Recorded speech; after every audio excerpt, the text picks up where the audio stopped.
Mistakes Newcomers Make is actually one of our top 10 videos on the channel, where we share our personal experience or experience of our friends and people we know about what didn't work for them in Canada. What are the most, say, common 5 mistakes that you see newcomers making?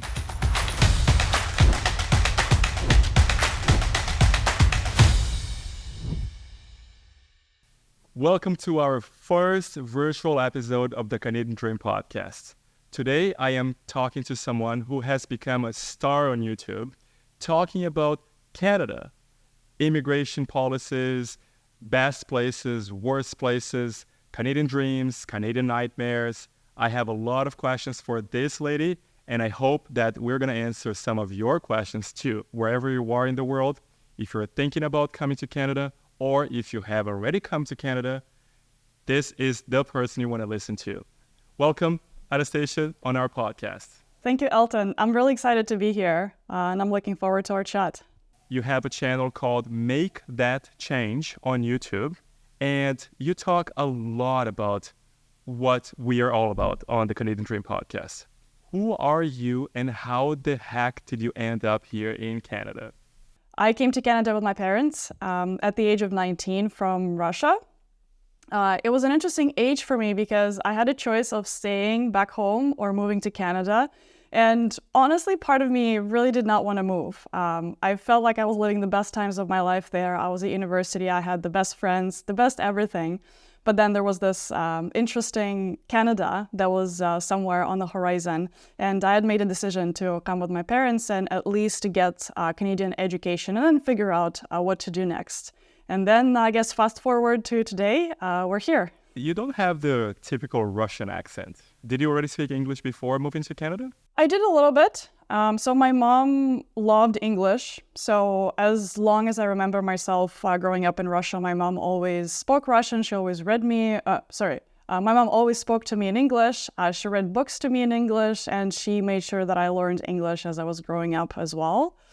But coming back to your question about the accent, the truth is when I moved to Canada, I was ashamed of having an accent. I was a teenager. I was small. I was insecure. I was really, really shy. And I didn't want to feel like I was a newcomer. I didn't want people to think that I was an immigrant. So I was working really, really hard and actually hiding my accent for a long time. And I guess that's what helped me get rid of that a little bit.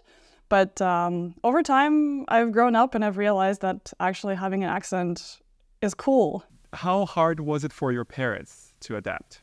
It was not easy for a number of reasons. I might not want to go into too much detail, but my parents did end up separating a few years after moving to Canada. So that added some strain on our overall assimilation and family. You know how they say that Canada either makes families stronger or breaks them completely apart. And one of the things that's happened to our family was breaking them apart. So it was a bit of a difficult time, I would say, the first 3 years because of that. Kind of figuring things out and trying to adapt to the new life and figuring out the first job, going to school and all of that. It was a challenging period. And what did you go to school for? Did you go to college or university? So I had completed 2 years of university back in Russia, and I was able to get some equivalency when I was applying to a university when we arrived in Montreal. So I studied in design and computer applications back in Russia, and that's the same program that I chose in Montreal. So I applied for Concordia University. The closest program they had at the time was computation arts, which was this mix of arts and fine arts through the digital media. So we did a little bit of everything: video, photo, 3D animation, graphic design, just you name it. And so I spent about 2 years studying that, and then I dropped out for a few years before coming back to school with a new program. All of that in Montreal? Yes.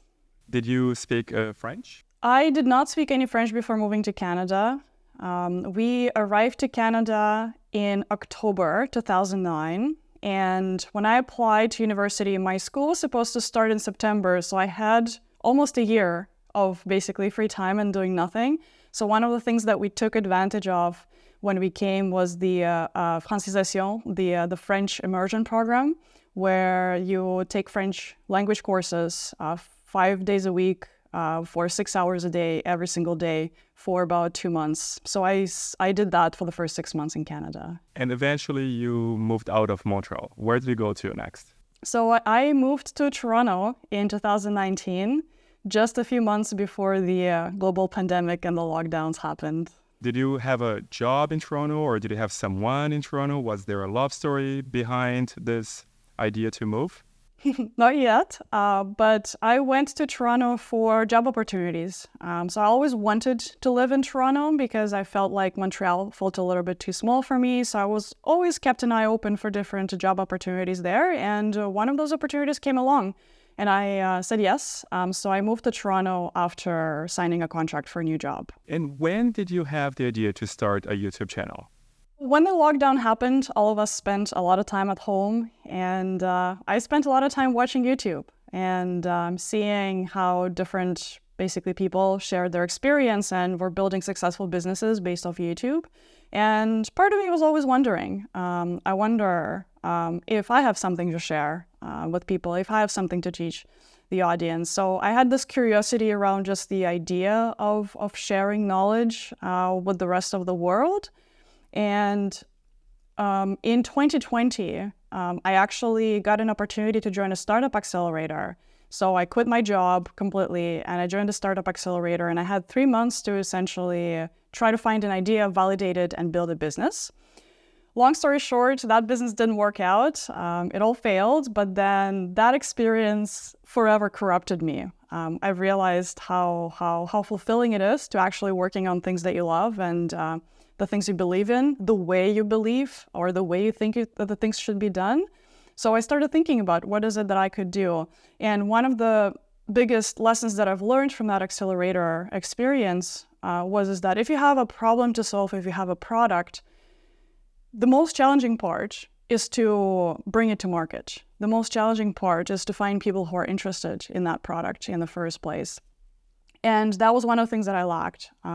So I started thinking, okay, what if I were to build an audience or a community first and foremost? What if I were to build trust?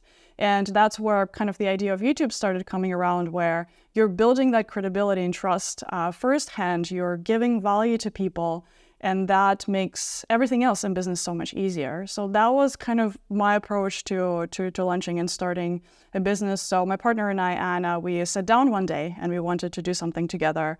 We wanted to start a YouTube channel together, and we started thinking about, okay, what are the things that we have in common that we could happily and gladly talk about? Both of our backgrounds are really different, so there's not a lot of common things we can talk about. Where does Anna come from? Anna also comes from Russia, and she's been in Canada for 4 years, and we started talking about kind of our immigration and moving experience. And one of the things that we've realized is that there is a lot of things that were really big, mind-blowing discoveries for us in terms of how to build a career in Canada or how certain things work in Canada. And it took us a while to figure out on ourselves. And one of the things that we aligned on at the time is we wish that there are certain things that we knew sooner, but there were no resources at the time. So that's how the concept of the YouTube channel came around, where we decided to basically share what we wish we knew when we moved to Canada in the first place. What was the first thing that you wanted to share? I remember the first video we recorded. What was it about? 5 reasons you should move to Canada, I think. Or 5 reasons why Canada is the best, or something along these lines. Oh, wow. What a contrast. One of the last videos you posted is why you should not move to Canada. Yeah, but I understand. At the end, you go, why Canada is not for you. But if it's for you, then you should. Okay, what would you, Anastasia, do? What would Anna do? We really mix and match. We do everything together. So our process consists of kind of coming up with ideas and writing scripts and editing videos. So when we sit down and we plan what types of topics we're interested in talking about, we just split them among each other. So some scripts are written by Anna, some scripts are written by me, and then usually when we start editing, we actually have a bit of a process developed where I usually start editing, and then she polishes the end. Because like I like kind of putting early things together, but I'm messy. But then she's a bit more detail oriented and more perfectionist. So It's an amazing way to work together. I like doing that too. Someone does the first cut and then that person passes that on to the next person who sees it with fresh eyes and starts adding all the beautiful things. Oh, the sound effects here, the transition here to polish it up. How long did it take for you until you started getting some traction? It took us about 9 months to get to our first semi-viral video, I guess. Which video was that about? We made a video about the habits that Anna's developed after moving to Canada. So that was the concept. And she talked about things like she's learned to smile because, in Russia, we all have a resting bitch face and not smiling at all. Our default is, why should I be friend? Yeah, exactly, that one. Yeah, and like learning how to recycle and a bunch of other things. So she made this video and it got like 5,000 views, which was a big thing for us at the time because we had less than 1,000 subscribers. And interestingly enough, it got picked up by a bunch of retiree videos. It got picked up by a few videos made by retirees about what their habits are after retirement. You were 9 months in, so you had produced dozens of videos. When we started our channel, we committed to making 1 video per week. So by September, we had maybe about 30 to 40 videos made at the time. And that was that 37th or 36th video that became super popular. Oh, who is that? This is Mr. Mars. Garfield, yeah. So his name is Mars. He's very lovable. Oh, wow, beautiful. I'm sorry. We have a cat now. Here. Oh, it's the first cat on our podcast. How many times did you and Anna have a conversation? Oh, I can't do this anymore. Maybe every other month. I'm asking you this because we are on episode 25 or 26. The Canadian Dream podcast is also a weekly show. It is a lot of work. A lot of work. There's many people involved. Right now we have Aiden here, and then we have 2 people who usually edit for us, Isa and David. Hi to Isa and David. We have Alexandra who watches everything, and then she decides what is going to become a clip or a reel, and then she gets the videos when they're done, and then she posts everything and writes all the description. And we're making zero money. We're spending so much time, so many resources. Who else is a part of your team? And also, is it true that YouTube compensates you with money for people who think, oh yeah, you're a YouTuber, you make a lot of money. If your video reaches, 10,000 views or 50,000 views, are you guys actually making money from the channel? So right now it's the 2 of us who are working on the channel. Both of us have full-time jobs. Well, until recently, at least I had a full-time job. Now I have a full-time job on something else, which we might talk a little bit later. So YouTube has always been a side hustle for us. But we've always had a dream. Maybe one day it will become more of a full-time hustle, I guess. As of about a year ago, so a little bit more than a year ago, we have onboarded an editor who edits every other video for us as well. Where is that person based? He's from a friend of Anna's from back in Russia. He's currently living in Georgia because of when the war started. He basically left Russia and he's now living in Georgia. So he's working remotely for us, and it actually works really well for us because we have this time difference where we might shoot video and like add instructions during the day, and then the day starts for him, so he starts editing. And when you wake up, it's done. Oh, magic. Great. Yeah, something like that. Is his name Igor or Alex or Dmitry? His name is Dennis. Hi, Dennis. You do an amazing job, man. He's a rock star. I think you can actually sometimes tell where it's Dennis editing or us editing. If it looks fancier and nicer and smoother, it's him. If it's choppier and like more basic, it's us. Great. Oh, but you guys do an excellent job overall. The second part of the question is, you're not making money off YouTube. we're in the YouTube Partner Program. So once you reach back in the day, I think right now YouTube has changed the rules a little bit, but back in the day you had to get a certain number of subscribers and a certain number of watch hours per year to qualify for a YouTube Partner Program. So we are generating some income from YouTube based on the ads that are run on our channel or on our videos. Does that influence your content? It influences the way we think about planning our content. So sometimes we would look at our videos and we see what are some of the videos that pay a higher cost per mile, so basically a higher rate for 1,000 views. And we try to think about, okay, what are some of the topics we could talk about?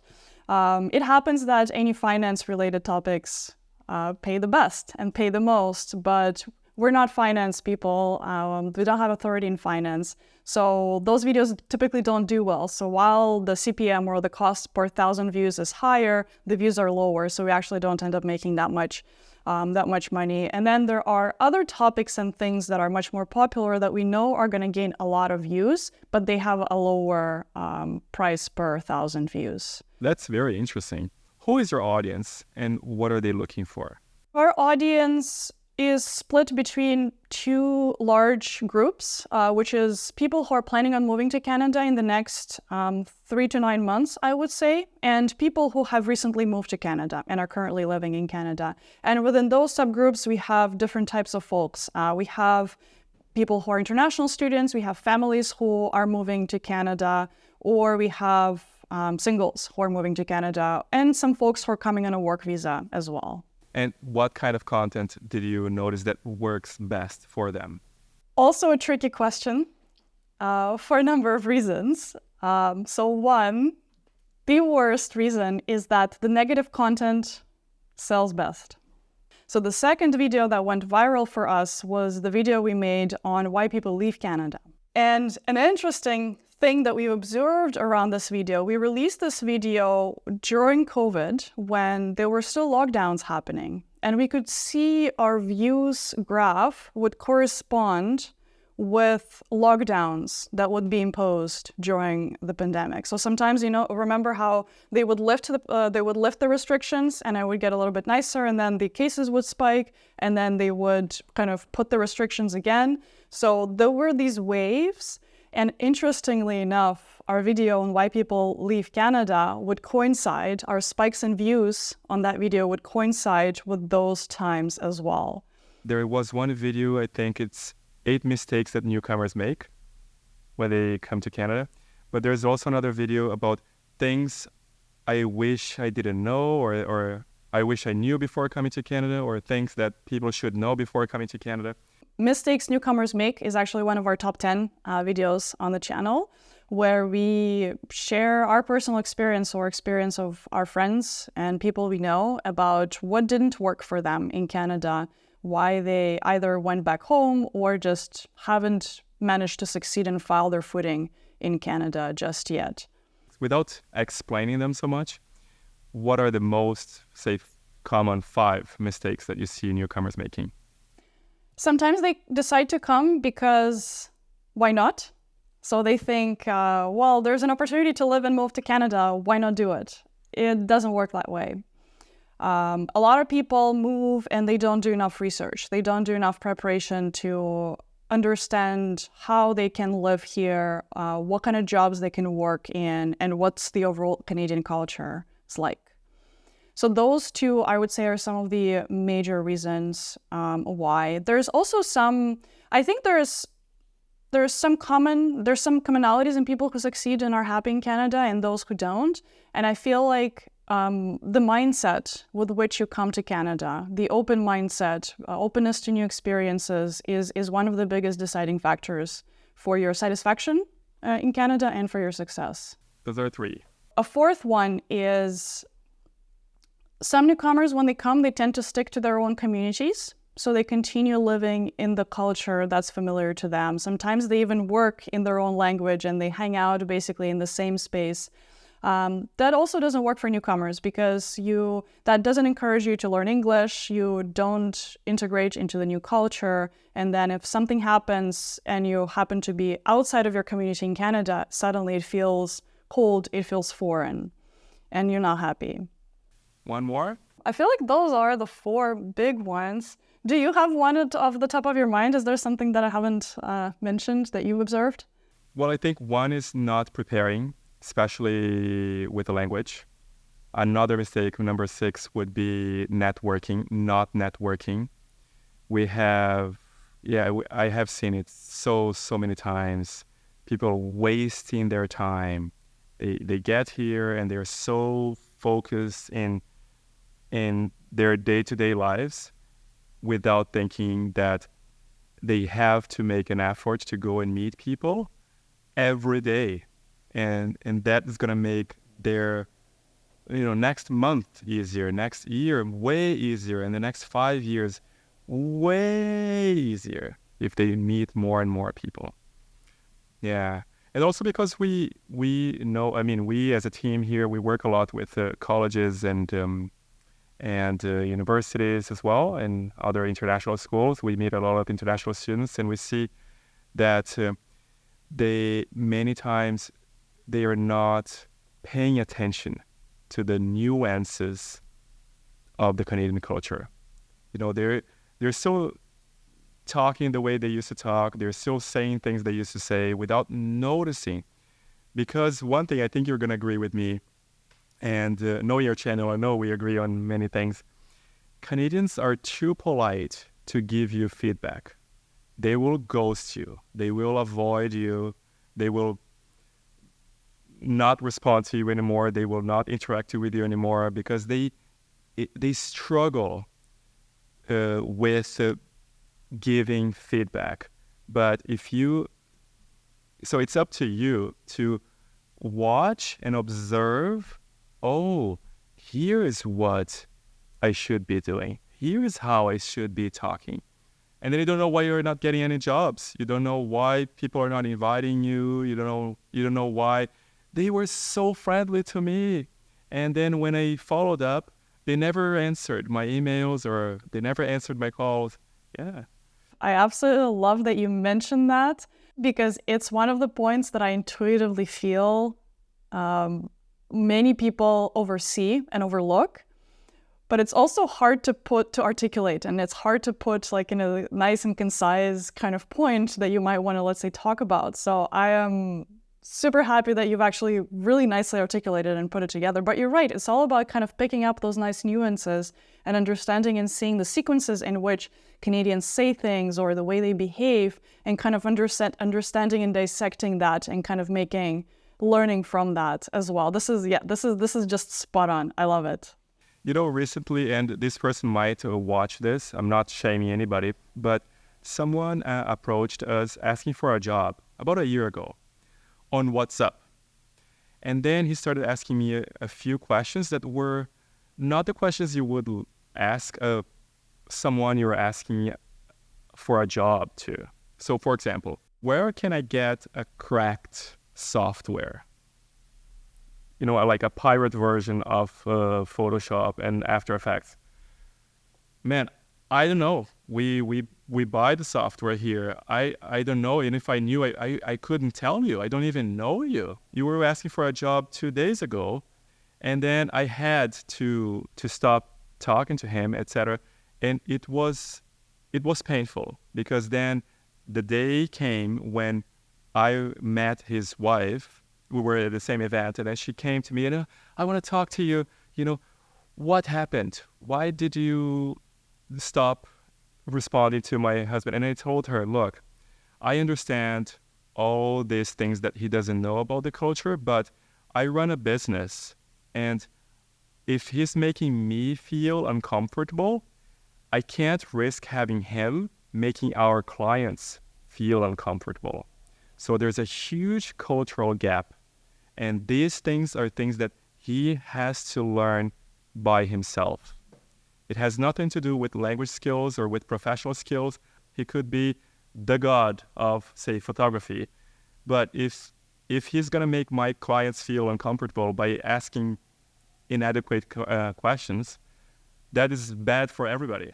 I would wholeheartedly agree with you, first and foremost. I also get messages on LinkedIn sometimes. Hey, I'm this, and that. I can do this. Do you have a job for me? No, I don't know you. What kind of jobs do you want? So there is definitely a communication and just general cultural barrier that exists. And I think it comes back to the openness, right? Openness to new cultures, openness to learn new things and how things work, and flexibility and being able to adapt to how you need to adapt. There's one thing so actually a lot of people who come from more populated cities say this. Sometimes they say that Canada is like a big village, right? If you look at the Canada's population, it's small, right? And I feel like in many cases it actually makes sense, and it does operate like a village because there's not a lot of people, comparatively speaking, right? So the community is tight, and people like to be tight to each other. People like to kind of trust to their neighbor, or they like to be comfortable. So that makes them, to a certain extent, more risk averse and more comfortable with comfort, if I may. So that's what also makes it hard for newcomers to adapt, because they are a foreigner in all the senses and definitions of what a foreigner is, and that feels hostile, that feels sometimes dangerous, that sometimes feels kind of misunderstood to a certain extent. And I think it's our duties as newcomers to have the foresight that when in Rome, at least learn how Romans behave and what Romans do, and have the humility and the flexibility to adjust your ways accordingly. So Anastasia, with all your experience, what tips would you give to anybody who is thinking about coming to Canada first? And then what tips would you give to somebody who... I'll ask you the second question later. So first question, what tips would you give to somebody who is coming to Canada now? First, have a clear reason why you want to move. Whether it's for your family's future, or your situation in your own country, or your ambition, if you may, have a very clear motivation to move to Canada. And motivation sometimes is one of the biggest things that you need to keep you going, because things will be hard. Things won't be easy in Canada. The first 3 to 5 years is a grind. It's stressful. It's this adaptation where you feel lost. You're trying to figure things out. Things don't work. It's just a lot of things go wrong, and it takes true motivation and determination to actually keep going. So that would be number one thing. Thing number two is do your research. As you've mentioned, as we've talked about previously, know what you're getting yourself into. It may happen that sometimes, and some people have gotten an easy way into Canada, either with a work visa or maybe with some kind of different moving or immigration arrangements. And not everyone realizes the magnitude of moving to a new country and establishing yourself in a new place.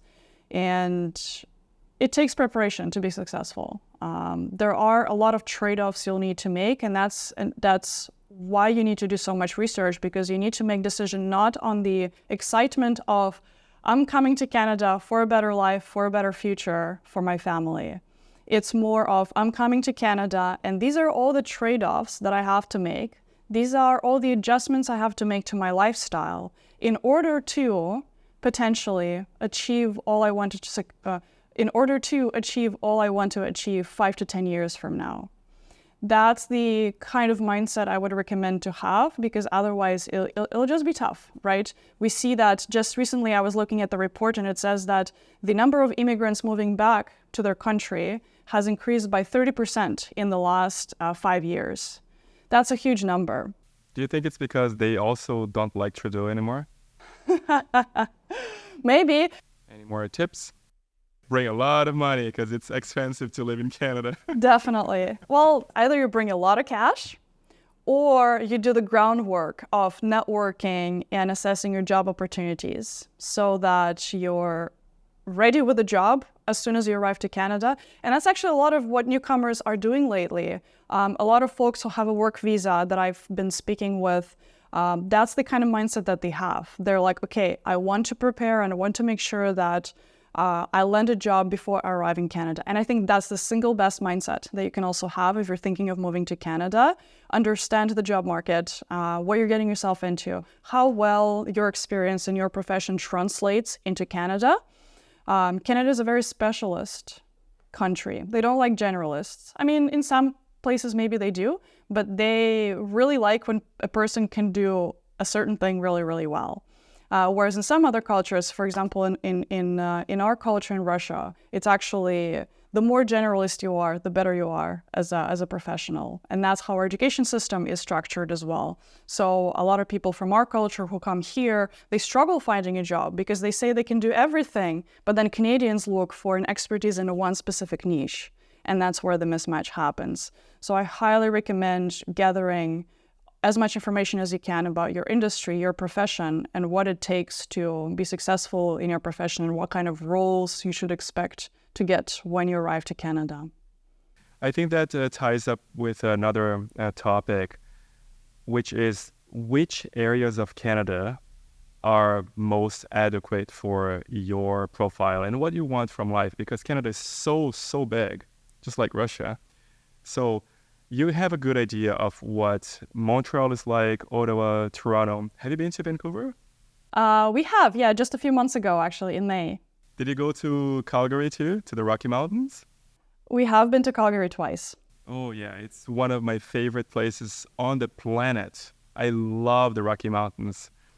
So tell me, what kind of person would like Montreal? What kind of person would adapt to faster or better in Toronto? And who is Ottawa for? And then let's say Alberta and British Columbia. I love Montreal. I spent a decade living in Montreal, and I would say that Montreal is best for students. It's an absolutely fantastic city for a young student or a young professional going to school, hanging out, checking out all these different quaint and nice clubs, restaurants, cafes, just strolling along the old port or hanging out in the mountain. There's just so much that's happening, especially in the summer in Montreal, that if you're a student, if you want to live the life and enjoy it, there's literally no better place in Canada than in Montreal to do it. And you don't need to speak French. You can get by with English, absolutely. I went to an English-speaking school. I worked at an Anglophone job. Most of my friends were Anglophones, so I was getting by in Montreal in English just fine. I can also speak French. I would only speak French when I feel like it, but it was never something that I felt I had to do. Not necessarily. Sometimes there are, of course, cases like if you're calling to Quebec Tax Agency or if you're calling some government authority, you're probably going to get a slightly better service if you speak French. But generally speaking, you'll get just fine in English. And what I'm hearing in the last couple of years, things have gotten a lot more English and Anglophone as well. So it's getting even more Anglophone overall. But I would recommend to still learn French because it's just part of living in a unique city, in a unique province like Quebec or a city like Montreal, and just understanding what's happening around you, being able to read the signs or maybe listening to the French Quebecois music. There's always beauty in learning the language of the country in which you're living in. What about Ottawa? Ottawa is an interesting place, not how I would imagine a capital. But based on what I've seen and what I know, I think it's great for families. It's still relatively affordable. It's very quiet. It's very family oriented. And I think a single young professional should stay away from Ottawa. Student, you won't have nearly as much fun as you will in Montreal. Toronto. Toronto is a beast. Can you tame that beast? You definitely can. Honestly, a lot of people have. That's why there's 6, 7, 8 million in GTA area. So a lot of people come here in hopes to conquer the beast. But what I would say is that Toronto's best for career opportunities. I think there's no better place in Canada for a young professional, someone who's very career oriented, wants to make a lot of money, doesn't mind working maybe more than 8 hours a day and just kind of grinding and reaching whatever the goals and the ambitions that they have. I was one of those people a couple of years ago. I was looking forward to Toronto to kind of learn more, work alongside more experienced people overall, because in the end of the day, Toronto is the financial and technological hub. And that's where everyone, the most brilliant minds and the most experienced folks are going to. American company. So most of my background is in tech and startup space. So a lot of technology companies in the US are coming to Toronto and headquartering there because they figured out the fact that you get really great talent at a fraction of the cost that you would in the US. So there's just a ton of opportunities for almost everyone, especially in technology and the startup space in Toronto. So it's best for someone who's career oriented. And I guess Alberta and British Columbia are good for hikes and cycling and yoga. If there was a place where I would retire in Canada, that would probably be British Columbia. Okay, so British Columbia for retirement. Yeah. Okay, so tell me now about the next project that you are more focused on now. What is Maven Mind? How did you come up with that idea, and how is it going? Maven Mind is a platform that is meant to help any kind of individual to accelerate their career and make their next step. So it will be eventually a set of tools that help you achieve your career goals. What we're starting with is we're starting with the most dreadful task of all when you're thinking about changing jobs. It's building and updating your resume. The way we came up with this idea was actually thanks to our channel. So as we started building our audience and our community, we started seeing patterns. There are certain things that we see people experience problems with. And one big problem is the feeling of loneliness or the sense of community. So people want to find a way to make friends, to figure out how to network, and just feel a little bit less lonely and feel like they belong. And another really, really big problem is finding your first job in Canada and figuring out how to do that. So one of the things that we have started doing, thanks to a few videos that we've released around how to build a resume or how to get a job, we started doing some career coaching sessions.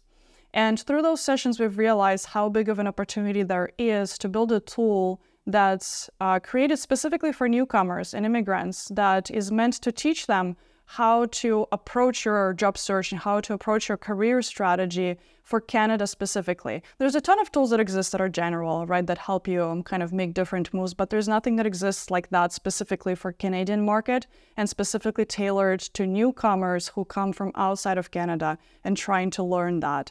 So our goal with Maven Mind is to bridge that gap. And we always hear that frustration from the newcomer side is that they can't find a job. They keep sending thousands of resumes and getting no responses. And then on the employer side of things, you have employers that are hesitant to hire because they're not sure if they're going to be a fit, if the experience makes sense. So there's this gap between kind of supply and demand, if you will.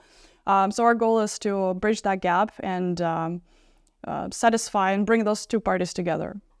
Those sessions, are they individual, or do you have group sessions as well? So when we did coaching sessions, those were just individual sessions. With Maven Mind, what we're doing is we're building a platform that automates most of that experience, and there will be a community networking component to that as well eventually. And how does someone reach out to you? We've made a set of videos, so we have a career playlist on YouTube. So we have our contact information under each of those videos. We also have a website, mkthatchange.com, which is basically our YouTube channel's website where you can also access those consultation sessions. But that just was a way for us to kind of test out some ideas and figure out what we want to do. So our main focus in terms of career work is moving towards Maven Mind. So we're using what we've learned through our coaching sessions and through our channel as well. And we're going to build that into our tech platform, our AI platform that we're building. What is the process like? Someone reaches out to you, do they send a message, an email, and then from that moment on, do you do any prep work or do you just book a consultation? There's actually two separate components, and this is one thing that we're still trying to figure out with those two businesses, because Maven Mind will be a separate business for what we're doing on YouTube. We actually have a technical partner that's joining us as a co-founder who helps us build out the AI kind of technical component to it. So on our YouTube side of things for coaching sessions, the typical flow would be you watch a video about resume tips, you found those tips useful, you potentially have worked on your own resume, and you just need an additional help to make it just a little bit better, or you need to get some feedback. So we leave a link to our website, and we have a few packages that we offer there, so the person can figure things out and kind of make a decision on what package works best for them. We also have our LinkedIn account on that page as well. So oftentimes people add us on LinkedIn first, and sometimes there is a message exchange where they just want to kind of figure out whether or not we can really help them based on their unique case, and then they book a consultation with us. So that's for Make That Change. For Maven Mind, we're taking a slightly different approach, using my personal network that I've built over the years. So I'm using LinkedIn a lot to build on that following and on that user base for Maven Mind.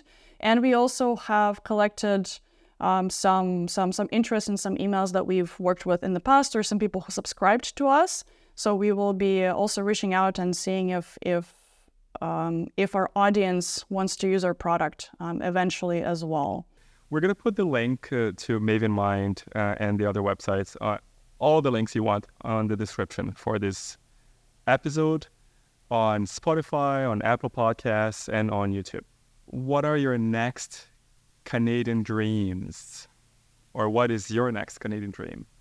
My dream is to build something that helps people on a large scale. I think one of the things that I find myself motivated a lot by is the impact and leaving something behind, right? We as people, we don't live for a very long time, and when we die, there's not much that's left. There's not much impact. So a lot of the things that I do in life are kind of driven by how much difference can I make in other people's lives.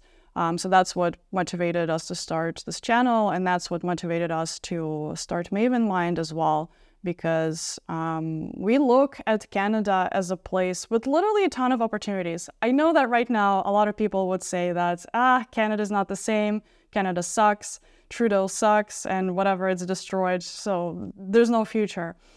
We actually believe otherwise. We believe there's still an immense amount of opportunity in Canada, and Canada is like this teenager, because Canada is still a young country, right? It's just like, 100-something years old?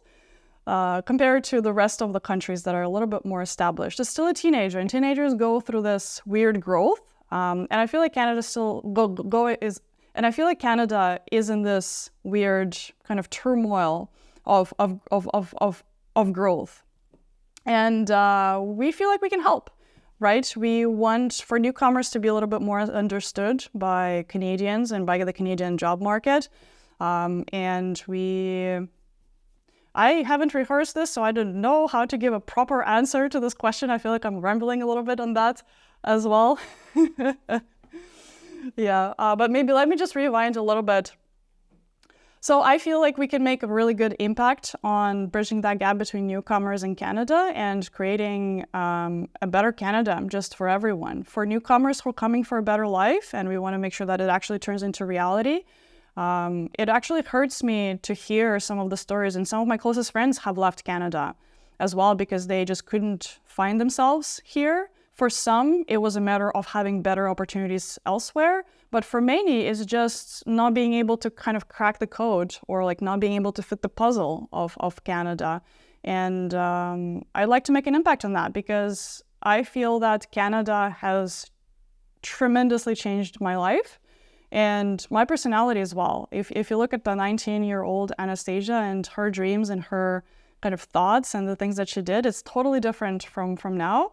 And I am super thankful for that. And it's thanks to Canada. And I hope I can share that with more people and help more people go through the same tremendous and exciting transformation as well.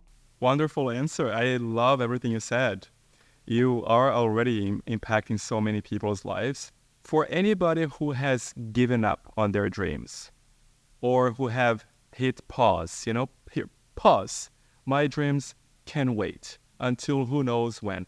Now I'm so busy grinding and just paying the bills. What would you like to say to those people that are not pursuing their dreams right now? You could die tomorrow. Great. So Anastasia, thank you so much for being with us today. I want to ask you one favor. Can you finish this episode off? I'll give it a try. Thank you so much, guys, for watching. Thank you, Elton, for the amazing questions and for all you do with this channel. If you guys are not subscribed to the channel yet, make sure to subscribe and also to hit the like button below. This will let YouTube know that more people should see this video and many more upcoming episodes on the podcast. And if you enjoyed this conversation, also make sure to follow my channel in the description box below. Make that change.